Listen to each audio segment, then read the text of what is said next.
So come walk with me, shall you? This is kind of impromptu, but it's really not. Under my tree. I have a tree, I have a garden, I have a whole deal. Look at that. It's a little better, isn't it? We'll go this way. Hey. A little picnic. I'm a rebel.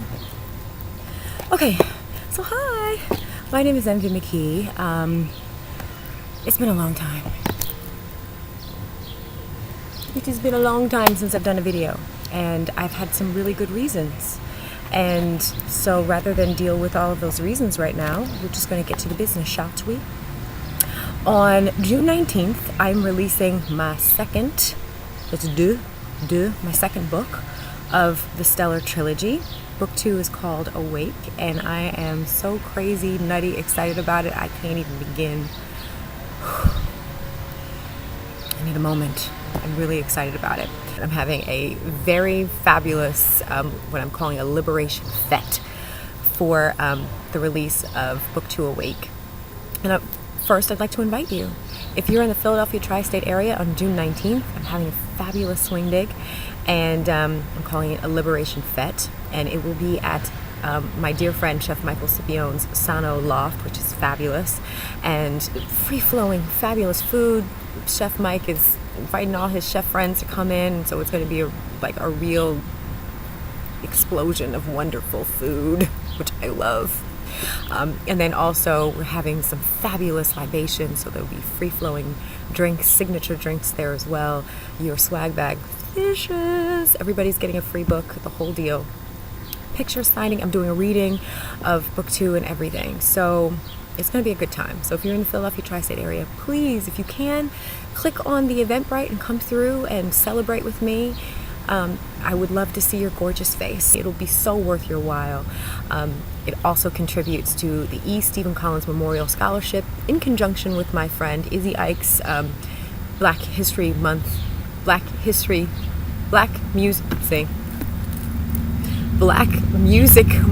week. He and I are collaborating to present E. Stephen Collins Memorial Scholarship with a nice big chunky check. So that's exciting. Help us do that, please. And if you say you're, I don't know, in Okinawa, Japan, and you've read the book and you're excited about Book 2 and you just can't be present, I get it. There's also an opportunity for you to donate a book or 2 books or 10, whatever you're into, to local Philadelphia free libraries. I want to make sure that all of my books can be accessible to everybody.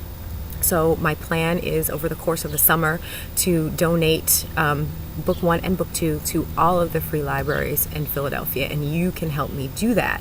By donating $15, you will donate a book, and also a portion of those proceeds will also go to the E. Stephen Collins Memorial Scholarship. So that's pretty awesome. You're doing well by doing good. So I thank you in advance for your love, for your support in that arena. And now that the business is out of the way, to the business at hand. So I told you that Book 2 will be released on June 19th, and that I did not have an opportunity to do a reading last year for Book 1. So I wanted to kind of do that. Book 1 is paramount. It is the building blocks of what happens in Book 2, so that's why it's important that you get excited about both books, because you kind of need them both.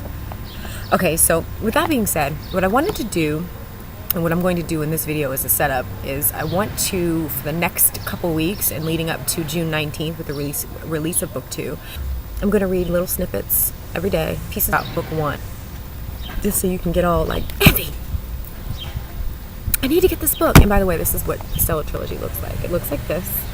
She's a gorgeous little thing, isn't she?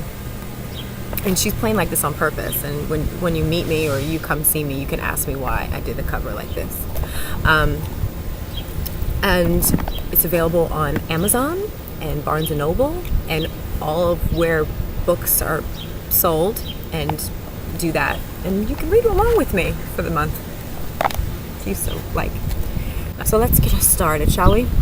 Welcome back to another episode of McKee's Stellar Trilogy Theatre. And today I'd like to read from Chapter 3. It's called Happy Birthday.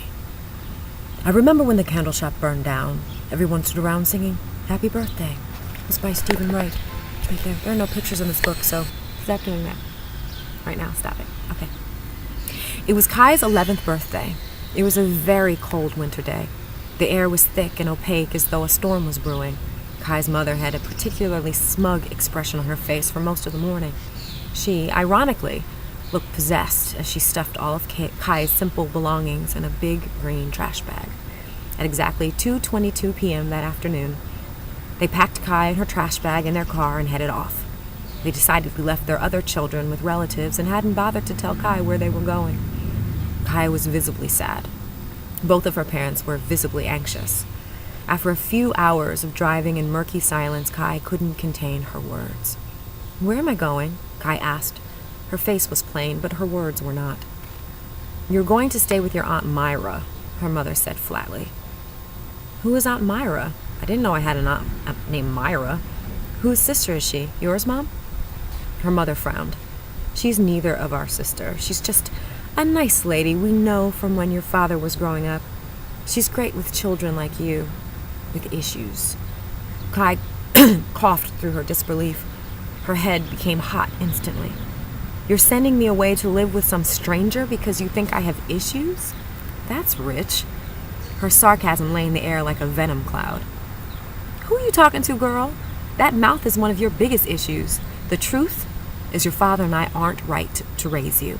We've done the best we can, and you just don't seem to be." Her voice trailed off because she was angry, and she hadn't noticed her anger until that moment. Even she knew there was something irrational about what she was feeling, but she couldn't help it. It was too late. She felt like a puppet whose strings were being strained to their fray.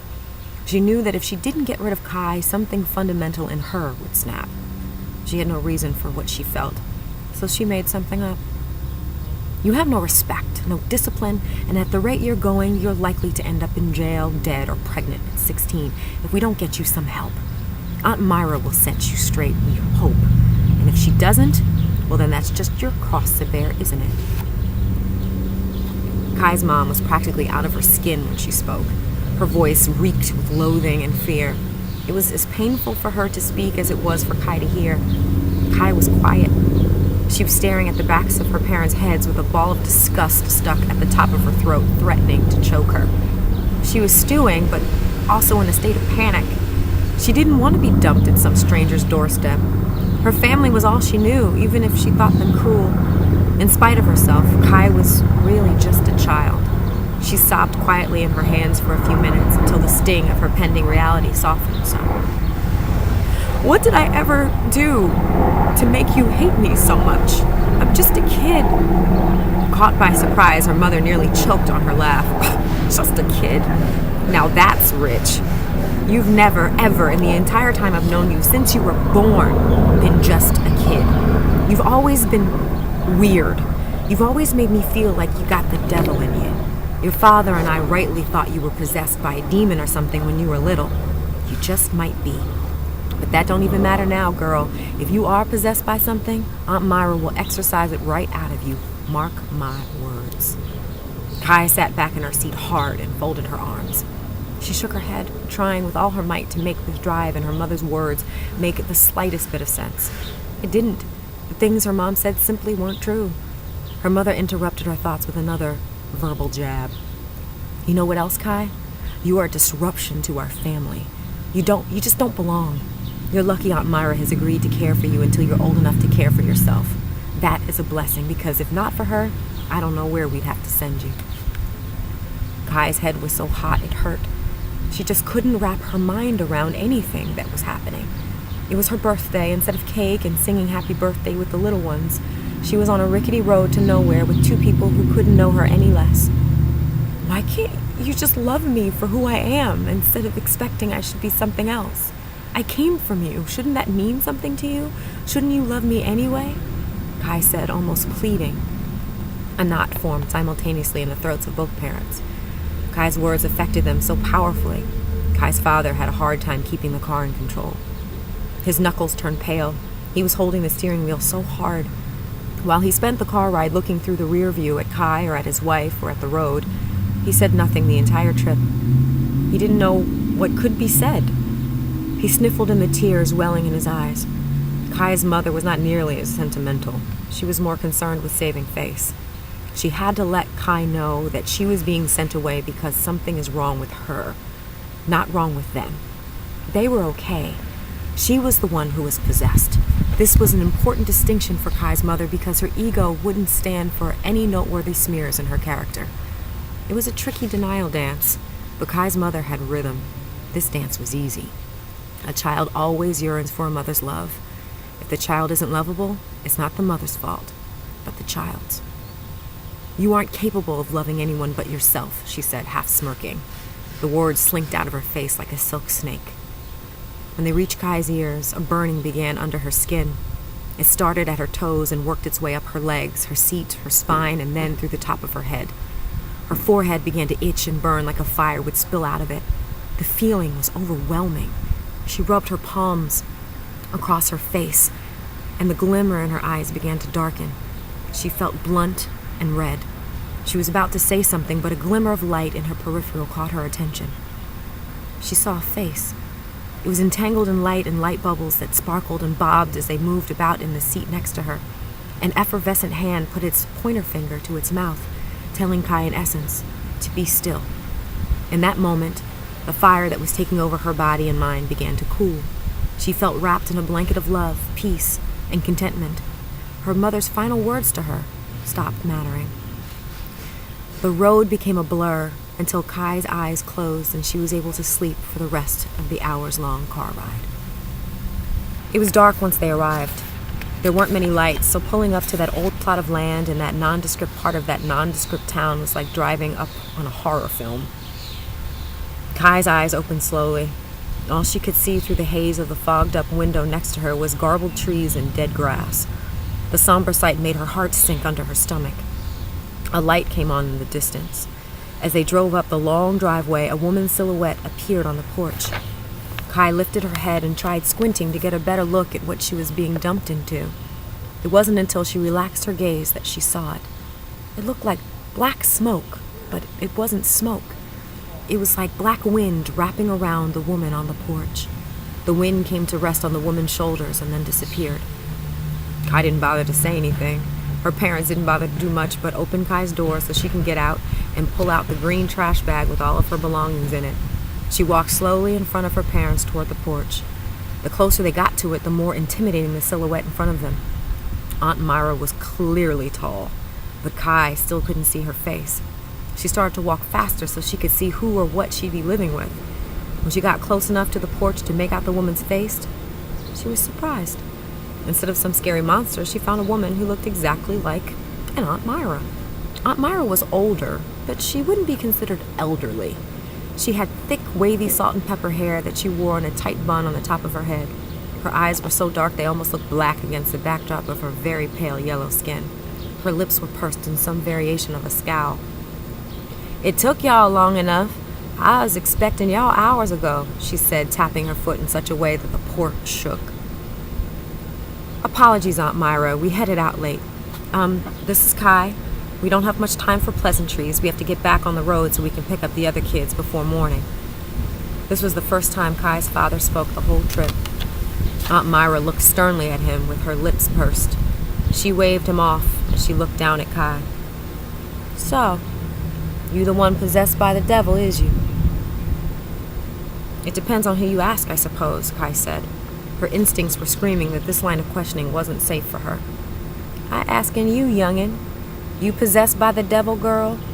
Kai couldn't help but look over at her parents cowering their way back to their car. Watching them try to sneak away from their mess made Kai angry. She didn't mean to be cheeky, but when she turned back to Aunt Myra, she said what made the most sense, not what would have saved her. "I'm not sure my answer will satisfy you either way, ma'am. It sounds like a trick." Before the rest of Kai's sentence could make it out into the air, a fist the size of a tennis racket swooped down and punched her in the face. This sent Kai crashing backwards into the dirt. Kai's mother let out a smug laugh as she and her husband tumbled into their car and drove off. The last thing Kai heard her mother say out the car window was, "Happy birthday."